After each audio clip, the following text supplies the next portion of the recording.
Pemirsa, terima kasih Anda masih bersama kami dalam catatan akhir pekan TVmu dengan tema kita gara-gara benih lobster. Nah, tadi kita di awal sudah mendengar bagaimana Islam mengajarkan tentang persoalan korupsi ini sangat ditentang tentunya dalam agama Islam. Dan kita sekarang pengen melihat bagaimana zaman Khalifahan atau zaman Rasulullah tentang korupsi ini. Bagaimana pejabat-pejabat di masa lalu yang telah diberikan tuntunan terkait bagaimana kita seharusnya menjadi pemimpin pemerintahan. Seperti apa ya? Ya, terima kasih. Jadi pada zaman Rasul itu ada seseorang yang ditugaskan untuk mengumpulkan zakat dari satu kelompok orang. Setelah itu dia lapor ke Rasul, ya Rasulullah, ini harta zakat, ini adalah pemberian orang untuk saya. Rasulullah marah. Kamu itu tidak punya hak untuk itu. Karena kalau kamu duduk tidak punya jabatan, tidak mungkin ada orang yang memberi. Maka harta yang hadiah itu adalah tidak sah bagimu. Karena orang memberi karena jabatan. Sampai begitu Rasulullah memperingatkan kepada sahabat. Lalu beliau ada hadis yang terkenal, laknatullah ala ra'syi wal murtas. Dilanat Allah orang yang menyuap dan orang yang disuap. Sama saja, dua-duanya pinar, dua-duanya akan masuk neraka. Maka Rasulullah mengatakan, jangan kamu tergiur oleh harta hasil kejahatan, karena kalau dipakai sedekah tidak akan diterima. Kalau kamu simpen akan menjadi suluh api neraka. Artinya itu berhati-hati dengan uang-uang seperti itu. Karena bagaimanapun Rasulullah sampai mengatakan, kalau anakku Fatimah mencuri, akan aku potong tangannya sekarang juga. Artinya itu saking kerasnya peringatan Rasulullah terhadap hal tersebut.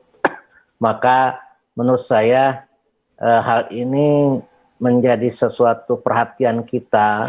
Kapanlah bangsa kita ini akan hilang korupsinya. Kalau orang bangsa lain seperti yang dirilis oleh Hussein Askari, negara-negara yang Islami itu seperti di Skandinavia, di Eropa Utara itu sudah hilang korupsinya, itu sudah nol. Selandia Baru juga sudah nol. Tapi kenapa di kita ini seperti susah betul hilang untuk korupsi. Mereka rata-rata serakah, tidak cukup dengan penghasilan yang mereka punya. Padahal gaji-gaji pegawai, gaji-gaji menteri, pejabat itu sudah besar, sudah tinggi. Bayangkan uang mereka itu sangat luar biasa, itu karena keserakahan hidup. Mereka tidak puas, tidak qanaah dalam bahasa agama itu.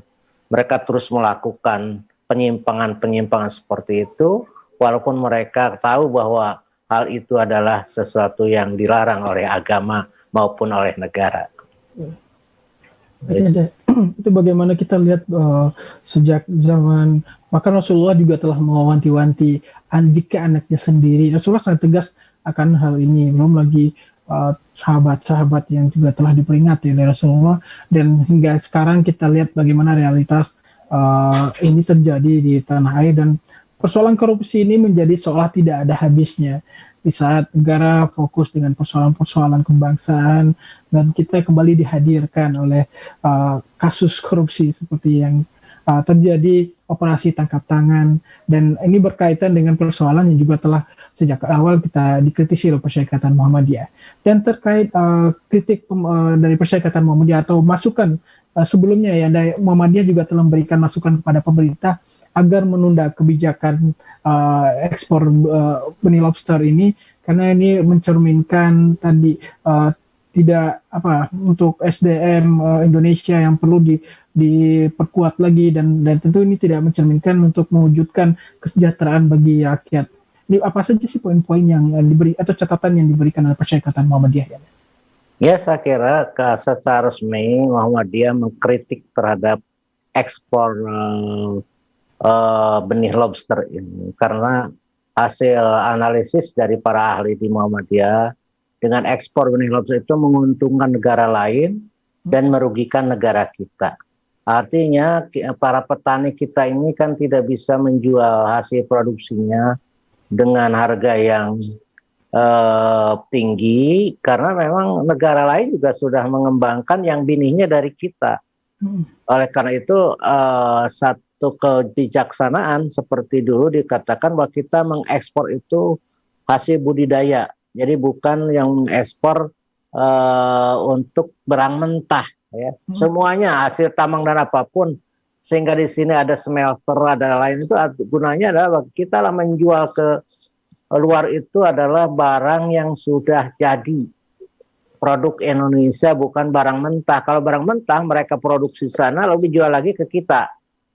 Contohnya nikel. Nikel itu adalah bahan untuk memproduksi baterai ya, utama, dan itu diekspor ke luar negeri, ke Cina dengan harga murah, ke negara-negara Jepang dan sebagainya.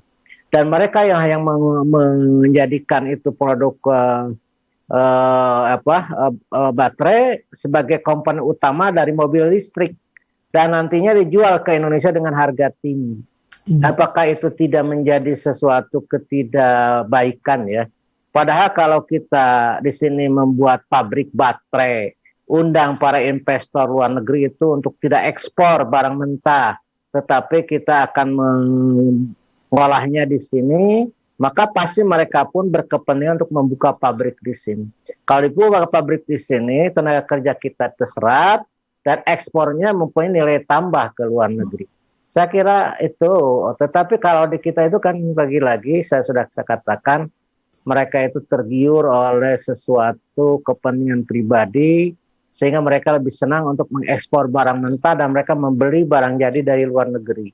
Sehingga kita ini banyak dirugikan, dan seperti yang diketahui ya, rakyat kita kurang sejahtera.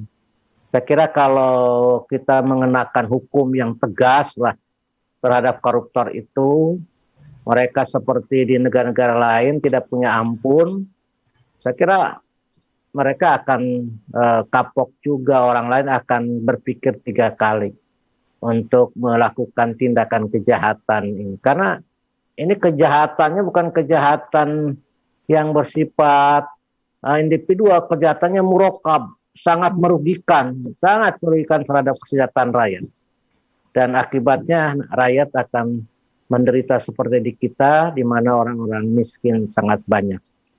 Saya kira ini perlu perhatian betul pada pemerintah. Muhammadiyah sangat concern terhadap kesejahteraan, terhadap hal ini, sehingga kita amar ma'ruf nahi mungkar terus kita lakukan. Apapun, kepahitan apapun yang kita dapatkan, tetap kita akan lakukan dengan cara yang bijaksana, dengan cara yang baik. Itu saya mungkin Mas Ikram. Baik ya, alhamdulillah persyaratan terus konsisten atau dengan mengingatkan siapapun yang dalam rangka amar ma'ruf nahi mungkar, dalam rangka mewujudkan kesejahteraan masyarakat. Dan ini salah satu yang sejak awal kita kritisi dan kita berikan masukan ke pemerintah terkait ekspor benih lobster yang saat ini kita ketahui bersama terjadi kasus OTT yang sungguh ini sangat memprihatinkan. Sebagai anak bangsa, ini juga menjadi catatan kita tentunya bahwasanya persoalan-persoalan yang sudah sejak awal kontroversi, menimbulkan kontroversi tentu di masyarakat, ternyata berujung dalam kasus OTT ini juga sangat memprihatinkan. Baik, nanti kita akan kembali saja berikut, dan pemirsa tetap bersama kami dalam catatan akhir pekan.